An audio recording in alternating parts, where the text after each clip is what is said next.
Hey YouTube, Eagle Run 23 here. Got an exciting video for you today. We are going to talk about, this is going to be one of those quick, low edit videos. We are going to talk about the top things that preppers waste money on. Drives me crazy to see people waste money. Let's talk about it right here. The number one thing I see people wasting money on are those silly water pouches. I can't figure it out. I know it's cool, it saves weight, and it puts it, in a spot where you can put it in your bug out bag or your truck bag, and you've always got a little pouch of water. Listen, those there's no magic formula here. Water is stupid heavy. It's very heavy, and whether it's in a pouch or whether it's in a bottle, the amount of water that you need to drink weighs the same, whether it's in a pouch or in a bottle. And listen, those pouches can't be reused. This can be reused. You can reuse this container, you can refill it, what you should be spending your money on is the filter. Get yourself a lightweight filter. There's Life Straws, there's those Sawyer ones. I've showed you those before. Get yourself one of those. They're lightweight. Even put in a couple of empty water containers would be a better solution with a water filter, because you can come across water, filter it, put it in the bottle. Stop wasting money on those silly water pouches. Maybe you could make a case that having one in a certain spot is worth your time and money, but if you're buying caseloads of water in pouches, stop. If you weren't offended by your water pouches, I'm gonna get you on this one, because the next thing on the list is barter items. Okay, I understand that maybe you're prepping for a grid down scenario. I understand that having something of value to be able to trade is going to be useful. But listen, you already have these things. Don't go out and buy things that you think someone else is going to want. Because right now you probably have the time and the money to go buy the thing that you want to barter for anyway. It's really just to be some sort of way to trade or something. I don't fully understand that. And my plan for bartering is, I have 22 long rifle and I have 9mm. I got plenty of things to barter right there. Now you guys know that I'm a big fan of silver. I definitely have silver. I think it's a great hedge against inflation. I recommend people have some silver. But if you're in this grid down scenario that you're prepping for, having this and trying to convince someone who has food to trade their food for a piece of metal is going to be a losing proposition. I have this as a hedge against inflation, and this is only really going to be valuable if everything continues as normal. This is going to be nearly worthless if we're, hiking for our water and hunting for our food. No one's going to trade for silver. That's not really a worthwhile proposition. What people will trade for is 22, 9mm, different calibers like that. I feel like you probably already have those in your supply. That's all you need to barter. You don't need to be out there buying weird things to try to barter for people. Stick with the vices, liquor, smokes.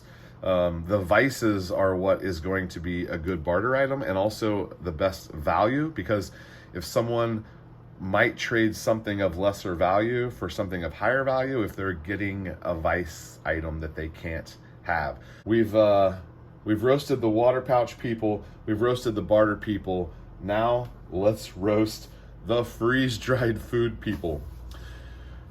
Okay, now there is a case that can be made for having freeze-dried, pre-prepared meals. I have some, you probably have some, but listen, you do not need to order a pallet of this stuff. I'm on these websites and I see they're freaking financing. You could make, 6 easy payments of whatever in order to get these freeze-dried meals. You don't need to spend $300 on 60 servings of food. I know that that's cheaper than what you can go buy a meal for, but remember, you can just order the things that you want already freeze-dried that are not combined in the meal. You can make it the way that you want it, and then you're gonna save a ton of money. We can do a video on this where we talk about it more and kind of set up there's a little bucket that you can make up where you kind of have like 3 or 4 meals in a bucket that's already all kind of packaged out. I can show you how to make those up. If you're interested, leave a comment below. We can talk more about that. But you don't need 9,000 servings in buckets, freeze dried. That is so expensive. And it just seems like a big waste of money to me, and I don't want to see people wasting money. All right, let's go ahead and round this off. And now we're roasting you generator people. Okay, again, I'm gonna wiggle out of this one here because I'm gonna say stop wasting money on generators that are gas only. Gas only generators are a waste. So here's where I'm gonna wiggle out of this. If you've got a dual fuel one, you've added some versatility, I'm gonna give you a pass. But let's talk about average Joe. Maybe they live in a neighborhood, maybe they're not even, country people, or they probably don't run small engines on a regular basis. Let's just say you're a conservative prepper minded person who's hanging out in a neighborhood and you've got yourself a generator. Maybe you live in Texas and the power went out here. We sold a crap ton of generators here in Texas, and I know a lot of people have them. Maybe you have one, but here's a spicy take for you. I do not have a generator, and I'm gonna tell you why. I have a small handful of gas engines that I keep running, a mower, a weed eater. If the freaking chainsaw will start, I try to keep the chainsaw running in running order. But if you're not using this generator on an extremely regular basis, these generators are not going to work for you when you need them. And here's my number one tip for you. If you are dead set on having a generator and you're gonna get a gas only one, leave it in the packaging that you bought it from. Do not open it up, do not start it up, do not test it out. Don't do that. Your best bet is going to be leaving it in the original packaging. Hopefully it won't rust on you. Put it on a shelf, and hopefully you never need it, because whether or not that thing's gonna run is the big question mark. So currently, with the way that the fuel is, the number one problem for these small engines is this ethanol fuel. If you can buy non-ethanol fuel, great, use that, because that will save yourself a lot of trouble. Non-ethanol fuel is the way to go, especially in those small engines. It's hard to find. I don't know that I've seen it anywhere around me. I don't really look for it, but if you leave fuel in that thing, if you're testing it out and you leave fuel in there, that puppy will not run for you when it's 0 degrees outside and your power's off because it's cold. Not gonna happen. It won't run, I promise you. So if you have a situation where you can maybe do a propane generator, maybe you have natural gas, maybe you have a tank on your property, you can make a case for that. Now they have these solar generators.